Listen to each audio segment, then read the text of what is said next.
kalau mau berenang jangan sampai tenggelam. Kalau pergi ke hutan jangan lupa bawa kampak. Kalau mau menjawab salam tolong dijawab dengan kompak. Bapak ulangi lagi ya.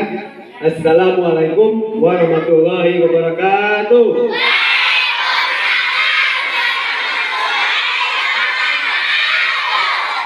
Alhamdulillahirrahmanirrahim. Wassalatu wassalamu ala mursalin wa ala alihi washabihi ajmain. Amma ba'du. Yang saya hormati Ibu Kepala Sekolah SD Negeri Cieri, yang saya hormati Bapak Ibu Guru beserta staf Sekolah Dasar Negeri Cieri, yang saya hormati rekan sejawat saya Ustadz Misbah dan Bapak Ustadz Ujang, dan tak lupa kepada anak-anak SD Negeri Ciweri dari kelas 1 sampai kelas 6 yang Bapak cintai. Alhamdulillahirrahmanirrahim. Puji syukur kehadirat Allah Subhanahu wa Ta'ala, di mana kita di sini masih diberi kesempatan kesehatan, kesempatan waktu untuk menghadiri acara Maulid Nabi ini. Salawat beserta salam kita sanjungkan kepada junjungan Nabi besar Muhammad Sallallahu Alaihi Wasallam, di mana dengan terlahirnya atau diutusnya Nabi Muhammad Sallallahu Alaihi Wasallam tersebut, kita terbebas dari belenggu dunia kegelapan menuju dunia yang terang benderang, yang penuh dengan ilmu pengetahuan yang seperti yang kita rasakan pada saat ini. Bapak Ibu Guru yang saya hormati beserta rekan sejawat saya dan anak-anak SD kelas 1 sampai kelas 6 yang Bapak cintai. Bapak di sini bukan sebagai tausiah ya, maaf. Tadi mungkin disebutnya sebagai tausiah, tapi hanya memberikan suatu cerita sejarah sepenggal saja, sepenggal sejarah tentang kelahiran Nabi Muhammad SAW. Sekarang Bapak mau tanya nih, Bapak yakin anak-anak SD Ciweri ini pintar-pintar semuanya? Nabi Muhammad dilahirkan pada tanggal berapa? Hari apa? Alhamdulillahirrahmanirrahim. Bapak bangga bagian keluarga dari SD Negeri Cieri. Kalian semua pintar-pintar. Baiklah, sekarang Bapak bercerita. Pada masa itu Nabi Muhammad dilahirkan pada hari Senin tanggal 12 Rabiul Awal tahun apa? Nabi Muhammad dilahirkan tahun gajah. Itu dikarenakan sebulan sebelum lahirnya Nabi Muhammad SAW, itu ada kejadian yang sangat dahsyat bahkan terungkap dalam Al-Quran, di mana pada masa itu ada seorang raja yang namanya Raja Abraham. Dalam masa itu ada raja yang namanya Raja Abraham. Raja Abraham. Ingat tadi kata pesan ibu yang mewakili kepala sekolah, tolong dicatat karena bakal ada pertanyaan-pertanyaan dari materi ini. Ya. Pada masa itu yaitu adalah masa tahun gajah. Makanya disebut Nabi Muhammad lahir di tahun gajah. Sebelum Nabi Muhammad itu lahir, sebulan sebelum Muhammad itu lahir, di masa itu ada seorang raja yang namanya Raja Abraham. Dia gagah, berani, tapi sayang dia punya sifat sombong, dengki, hasut. Pokoknya sifat-sifat setan dia ada dalam diri dia. Pada masa itu Raja Abraham tidak suka melihat penduduk Mekah banyak berkunjung ke Ka'bah. Ya, sehingga pada masa itu Abraham dia punya ide. Raja Abraham itu punya ide, aku harus menyaingi Ka'bah supaya penduduk Mekah tidak lagi berkunjung ke Ka'bah.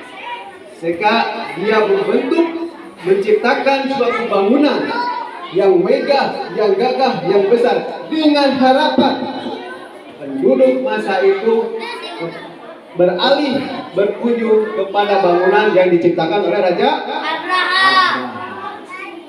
Namun sayang, setelah bangunan itu terwujud, terjadi kejadian yang diharapkan tidak terwujud. Penduduk di sana tetap dia berkunjung ke Mekah daripada ke bangunan yang dibangun oleh Raja Abraham. Disitulah muncul emosi, kesal, marah Raja Abraham itu. Dia berpikir satu cara-caranya untuk menghilangkan saingan yaitu musnahkan Ka'bah, hancurkan Ka'bah, hilangkan Ka'bah. Itu yang ada di benak Raja Abraham. Lalu Raja Abraham mengumpulkan semua penggawa-penggawa kerajaannya, pengawal-pengawal rajanya dia panggil, jenderal-jenderalnya semua dipanggil. Kalau pada saat ini seperti kayak gini. Contoh bahasa sekarang. Pengawal, jenderal, kumpul kalian semua di sini. Siap menang. Dia panggil. Jenderal bintang 5, kamu punya pasukan gajah, kumpulkan. Kita akan serang Ka'bah. Siap, laksanakan kebadan. Tuh, jenderal. Panggil lagi jenderal keempat, bintang 4. Jenderal bintang 4, mengenap, siap dan. Kamu punya pasukan yang cepat, pasukan kuda, kumpulkan semua pasukanmu, kita hancurkan Ka'bah. Kata Abraham, dia bergelora berapi-api karena dengan saking nafsunya, emosinya ingin menghancurkan Ka'bah. Lanjut kepada jenderal ketiga, dia punya pengawal jenderal berpangkat jenderal bintang 3. Bintang 3, mengenap, siap dan. Kamu punya pasukan pemanah, coba kumpulkan semua pasukan pemanah kamu, kita serang Ka'bah. Lanjut lagi kepada jenderal bintang 2. Jenderal 2, kamu menghadap, siap dan. Kamu kumpulkan semua pasukan pedang kamu, kita akan serang. Yang terakhir nih masih jenderal bintang 1. Dia masih diem. Ini gue dipanggil pakai apa ya? Tugasnya apa? Itu bahasa kerennya. Kata Abraham, jenderal bintang 1, menghadap, siap dan. Apa yang saya laksanakan hari ini? Siap. Karena kamu masih bintang 1, kamu urus ibu-ibu. Kamu urus ibu-ibu untuk membuat bekal nanti kita perang. Cek orang mah, sok siapkan dokterna, sok siapkan bala-balana, sok siapkan cabai, cengek, segala itu. Itu tugas bintang 1. Nah, setelah semua terkumpul dengan pasukan-pasukan yang sudah disiapkan oleh Raja Abraham, di depan kerajaan Abraham langsung memberi titah kepada semua pasukannya. Pasukan, siap, gerak. Ya, siap semuanya dia. Langsung dia bersiap untuk berjalan. Kita hari ini akan serang Ka'bah. Kita hancurkan Ka'bah karena Ka'bah adalah saingan dari kekuasaanku. Berjalanlah pasukan semua berantem. Itulah suasana, suara kaki gajah, kaki kuda, kaki pasukan berpanah, kaki pasukan pedang dan semua pasukan. Namun jangan salah, Allah itu tidak tidur. Allah Maha melihat. Dia tidak akan ridho, dia tidak akan ikhlas. Ka'bah akan dihancurkan oleh makhluk sesama ciptaan Allah. Abraham adalah ciptaan Allah dan akan menghancurkan Ka'bah, yaitu yang diciptakan oleh Allah. Sehingga Allah mengutus kepada pasukan burung yang diberi nama burung apa coba? Alhamdulillah, betul. Nah, disitulah Allah mengutus kepada burung ababil. Burung ababil dia membawa batu-batu panas. Setelah melihat rombongan gajah pasukan Abraham dengan pasukan gajahnya, dia lempar batu itu dari atas ketinggian yang sangat tinggi dari langit. Ketika batunya kena kepalanya, petak, langsung tembus mati. Langsung dia lemparkan kena bagian dadanya, langsung dadanya bolong mati. Langsung dilemparkan ke bagian perutnya, letus, leduk semuanya. Karena itulah dengan demikian, dengan serangan burung ababil itu pasukan gajah pucat kacir dan tidak jadi menyerang. Dalam cerita ini ada dalam surat Al-Fil.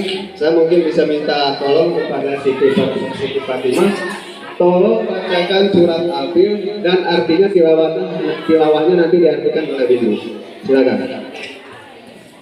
A'udzu billahi minasyaitonir rajim. Alam tara. A'udzu billahi minasyaitonir rajim. Bismillahirrahmanirrahim. Alam tara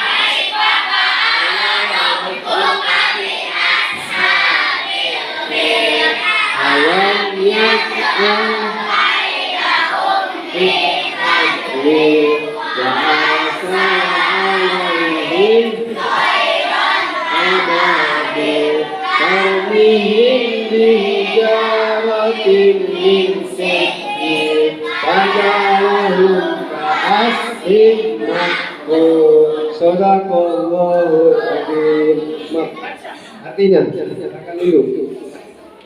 Tidaklah engkau Muhammad memperhatikan bagaimana Tuhanmu telah cinta terhadap pasukan gajah. Bukanlah dia telah menjadi budaya mereka sia-sia dan yang terlepas kepada mereka yang melempari mereka dengan batu sehingga mereka Maha benar Allah dengan segala firman. Dan diceritakan dalam surat Al-Fil bahwa pasukan gajah Abraha yang gagah perkasa itu habis dilumat oleh burung-burung. Diibaratkan dalam Al-Quran itu, kejadian itu ibaratkan dedaunan habis dimakan ular, perlahan tapi pasti hancur.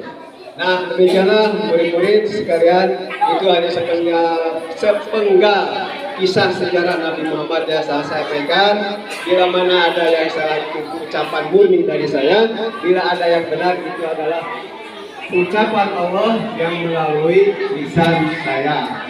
Kalau ada kaca yang pecah, tolong simpan di dalam peti.